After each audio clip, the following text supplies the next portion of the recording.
پہلے یہ بتا پیروں کی دعا سے تیرے منہ پہ سنت مصطفیٰ سجی کہ نہیں سجی ہے؟ یہ کام تو بعد والے ہیں، اصل کام تو یہی ہے۔ تو اس سے زیادہ کیا زوال آئے گا؟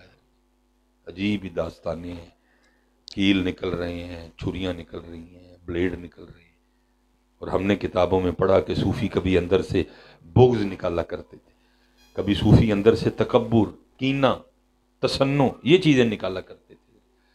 سب کچھ ہی الٹ ہو گیا۔ قم باذن اللہ جو کہہ سکتے تھے وہ رخصت ہوئے، خانقاہوں میں گورگن یا مجاور رہ گئے۔ یہ حضرت جنید بغدادی رحمۃ اللہ تعالیٰ، وہ تو میں کہتا ہوں جی اس خانقاہ کے اپنے انوار و تجلیات کیا ہوں گے۔ آج کم و بیش 1200 سال کے بعد ہم صرف بیٹھ کے حضرت جنید کی خانقاہ کا تذکرہ کریں تو دل جل اٹھتا ہے۔ حضرت 1400 سال بعد صرف خانقاہ کا نام لے کے بھی حضرت دل پہ انوار و تجلیات اترنا شروع ہو جاتے۔ تو قربان جاؤں جو حضرت جنید بغدادی رحمۃ اللہ تعالیٰ علیہ کی خانقاہ میں بیٹھتے ہوں گے، پھر ان کے انداز کیا ہوتے ہیں۔ اسی لیے تو پھر حضرت اسی خانقاہ سے عمرو بن عثمان مکی نکلے، اسی خانقاہ سے ابو بکر واسطی نکلے، اسی خانقاہ سے حضرت ابو بکر شبلی نکلے۔ اور حضرت آج تو نہ ہمارے پاس اللہ اللہ کرنے کا ٹائم ہے، نہ اللہ اللہ سننے کا ٹائم۔ اسی خانقاہ کا ایک چشم و چراغ حضرت ابو بکر شبلی، اس قدر اللہ اور اللہ کے ذکر سے محبت تھی۔ لکھا ہے کیفیت ہے نا صوفیوں کی، لکھا ہے روز صبح وہ دکان سے اخروٹ خرید لیتے اور کسی جگہ جا کے بیٹھ جاتے اور سارے بغداد کے بچوں کو اکٹھا کر لیتے اور فرماتے جو جتنی بار اللہ کہے گا میں اس کو اتنے اخروٹ دوں گا۔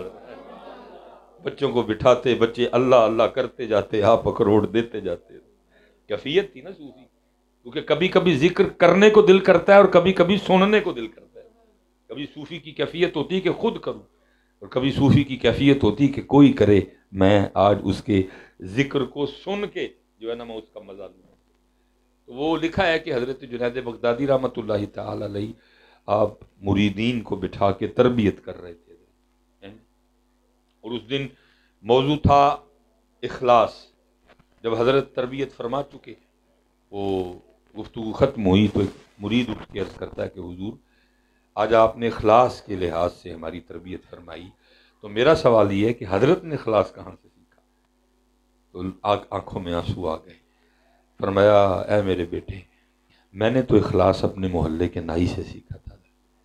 اتنے بڑے شیخ الشیوخ حضرت سیدنا جنید بغدادی رحمۃ اللہ، جواب ہی بڑا عجیب تھا، ساری خانقاہ ہی حیران رہ گئی۔ جناب سری سکتی جو ہیں وہ آپ کے پیر و مرشد ہیں، اور ہمیں تو تھا کہ آپ ان کا نام لیں گے، آپ کہہ رہے ہیں میں نے محلے کے نائی سے اخلاص سیکھا۔ فرمایا ہاں اسی سے سیکھا۔ عرض کی حضور وہ کیسے؟ فرمایا فقر کا دور تھا اور جنید کے پاس اتنے پیسے بھی نہیں تھے کہ جنید اپنے بال ہی کٹوا لے، کیونکہ معذور تھا، غیور لوگ تھے، ہاتھ پلانا جائز نہیں سمجھتے۔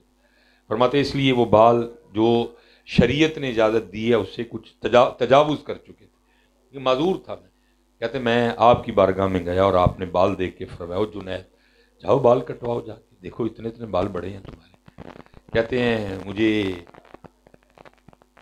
اب یقین تھا کہ میرے پیر و مرشد کی زبان سے یہ بات نکلی ہے، اب بال کٹوانے کے کوئی نہ کوئی اسباب ضرور پیدا ہوں۔ مرید تھے نا، یقین والے مرید تھے۔ اب فرماتے میرے محلے کا وہ جو واحد حجام تھا، میں اس کی دکان کے باہر کھڑا ہو گیا، وہ کرسی پہ بٹھا کے کسی کے بال کاٹ رہا تھا۔ اب فرماتے میں نے کہا چلو میری طرف دیکھتا ہے تو بات کرتا ہوں۔ اب فرماتے بال کاٹتے کاٹتے اس کی نظر مجھ پہ پڑی، اس نے سلام کیا، میں نے سلام کیا، اس نے جواب دیا۔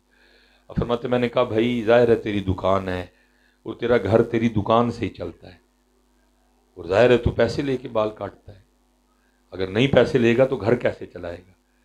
لیکن میرا مسئلہ یہ ہے کہ میرے پاس تو پیسے ہے کوئی نہیں، تو کیا تو آج اس طرح کر سکتا ہے کہ میرے بال اللہ کے لیے کاٹ دے؟ فرماتے یہ سننا تھا کہ سب کچھ چھوڑا، نیچے آیا، میرا ہاتھ پکڑا، دکان پہ لے گیا، اور اس طرح نہیں کیا جیسے ہم کرتے ہیں، بھائی ہوں تیرے اللہ واسطے کٹنے نے تو بہ کے ڈیک آپ ویلا ہوا گا تے کٹا دے۔ جیسے میں اکثر کہتا ہوں حضرت کوڑا مان تے چھوٹا گوشت تے اللہ دے رسول والی چڑیاں والے چول، الٹ ہے نا، ہمارا الٹ ہو جاتا ہے۔ وہ ایسے نہیں تھے. آپ فرماتے ہیں جو لائن میں لگے تھے ان کو تو چھوڑو، جس کے بال کاٹ رہا تھا اس کے بھی مکمل نہیں کی، اس کو بھی اٹھایا کرسی سے، فرمایا اب اللہ کے لیے کاٹنے ہیں، چل. فرماتے مجھے بٹھایا، میرا سر چوما اور بال کاٹنے شروع کیے. اب آپ فرماتے بال کاٹتا جائے اور ساتھ روتا جائے اور کہتا جائے ہاں ہاں میں نے بڑے بال پیسے لے کے کاٹے ہیں، آج پہلی بار میں بھی اپنے اللہ کے لیے کاٹ رہا ہوں. اب فرماتے بیٹھا، میں بھی نیت کرتا رہا، اچھا اب میرے پاس بھی دینے کو کچھ نہیں، لیکن کبھی اللہ وقت لایا اور اللہ نے مال دیا تو تجھے بال کاٹنے کا بدلہ دوں گا. اب فرماتے ہیں وقت بدل گیا، وَتِلْكَ الْأَيَّامُ نُدَاوِلُهَا بَيْنَ النَّاسِ. اب فرماتے ہیں بڑے بڑے نام میرے مریدین میں شامل ہوئے. اب فرماتے خلیفہ وقت بھی میرا مرید ہوا. اب فرماتے اللہ نے فقیری میں امیری دی. اب فرماتے بیٹھے بیٹھے ایک دن وہ مجھے یاد آ گیا. اب فرماتے میں نے وہ تھیلی نکالی، درہم ڈالے، دینار ڈالے، لے کے اس کی دکان پہ چلا گیا. اب فرماتے بوڑھا ہو چکا تھا. میں نے سلام کیا، اس نے جواب دیا. فرماتے میں نے کہا پہچانا؟ اس نے کہا ہاں آپ جنید بغدادی ہیں. اب فرماتے میں نے کہا پھر یاد ہوگا ایک دن تو نے اللہ کے لیے میرے بال بھی کاٹے تھے. اس نے کہا حضرت یاد ہے. اب فرماتے میں نے تھیلی آگے کرتے ہوئے کہا لے پھر، یہ تیرے بال کاٹنے کا بدلہ ہے. اب فرماتے اس نے سکھایا اخلاص. وہ مجھے کہتا ہے جنید میں نے تو سمجھا تھا کہ آپ بہت بڑے شیخ ہو گئے، لیکن آپ کو تو ابھی تک تصوف کی ابتدا بھی نہیں آئی ہے. ہاں بت تصوف تو کسی اور چیز کا نام، یہ جو آپ دیکھ رہے ہیں یہ کوئی تصوف ہے؟ اب تو ہمارا تصوف عرس پہ شروع ہوتا ہے اور عرس پہ ختم ہو جاتا ہے. اور عرس بھی کیا ہے جس میں صرف پیر صاحب کی تعریفیں ہیں.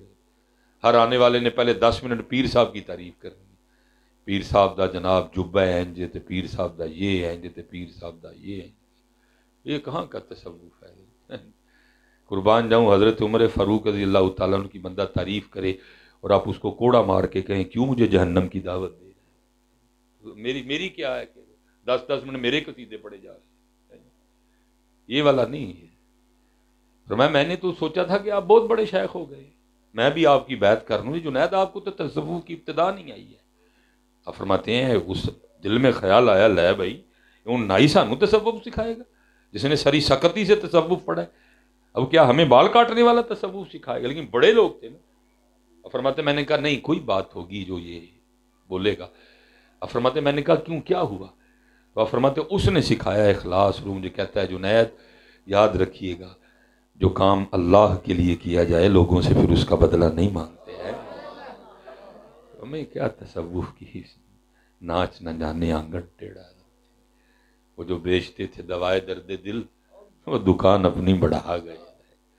وہ تو حضرت یہاں کتابوں میں ہے تو یہاں مزاروں میں ہے، یا کہیں کہیں کوئی لال کوئی ہیرا کوئی نظر آتا ہے. باقی تو حضرت جی وہ میں اکثر کہتا ہوں میں ہی حضرت کسی کو کٹ کھا لینی ہے منو کی لوڑ. حضور بلے شاہ جیسا بندہ جان چھڑوا گیا، وہ کہتا سچا کھادے پامبڑ بل دے، سانو کی لوڑ ویلنے زبان دین دی حضرت. لیکن تکلیف ہے، اس لیے حضرت ضرورت ہے کہ تعلیم و تربیت کی طرف توجہ دی جائے. اللہ سب کو سلامت رکھے، با کرامت رکھے. ماشاءاللہ ہمارے جو حافظ صاحب ہیں وہ اپنا آخری سبق سنا کے ہمیں بھی ان برکتوں میں شامل کریں گے. قبلہ پیر و مرشد تشریف فرمائیں، پھر انشاءاللہ دعا کریں گے. وما علینا الا البلاغ المبین.